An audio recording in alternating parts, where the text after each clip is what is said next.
Poor families in some countries spend as much as 80% of their money on food. They have watched helplessly as rising prices in recent months have created the worst food crisis in more than 30 years. The United Nations World Food Program says high food prices could push 100 million people into hunger. UN Secretary-General Ban Ki-moon called heads of major international agencies to a meeting this week in the Swiss capital Bern. He says high food prices could harm world trade, economic growth, social progress, and political security. The first and immediate priority issue that we all agreed was that we must feed the hungry. The CEB calls upon the international community, and in particular developed countries, to urgently and fully fund the emergency requirement of $755 million for the World Food Program and honor outstanding pledges.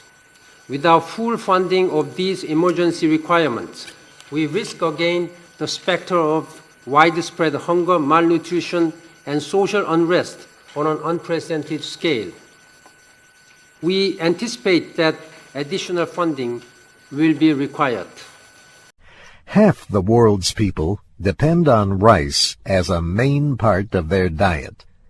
Yet the price has tripled in the past year. Inflated costs for fuel and fertilizer have played a part. Economist Nathan Childs at the United States Agriculture Department says another reason is the falling value of the dollar. This has hurt the ability of some nations to buy food. But he says the main reason is export limits in some rice-growing nations. This means less rice on the world market. Nathan Childs is an expert on rice markets. He notes that the harvest for the latest growing season was the largest on record.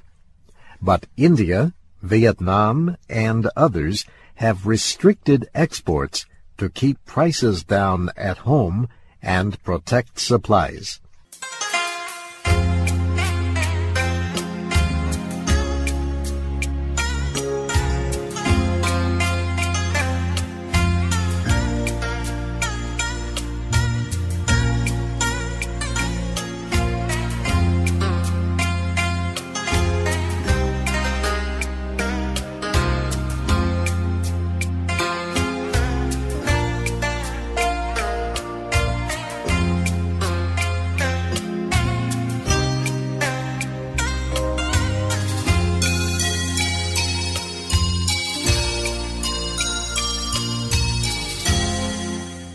Thailand's agriculture minister says his country will never restrict rice exports.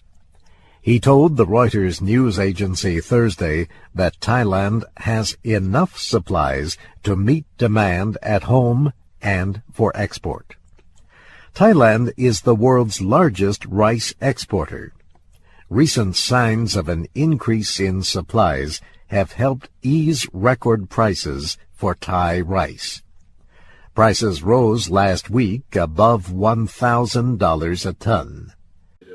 Second and also urgent priority is that we must ensure food for tomorrow.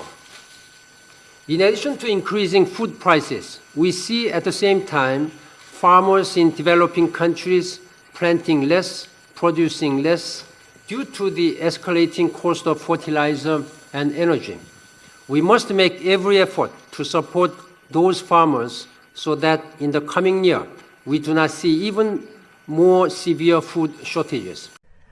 Vietnam, the second biggest exporter, has banned exports until June, and Vietnamese officials have now warned that non-food traders who buy rice for speculation will be severely punished. Speculators try to predict future price movements. They take greater risks than average investors. Experts say speculation is a necessary part of market activity. But the head of the UN Environment Program blames it for the high food prices.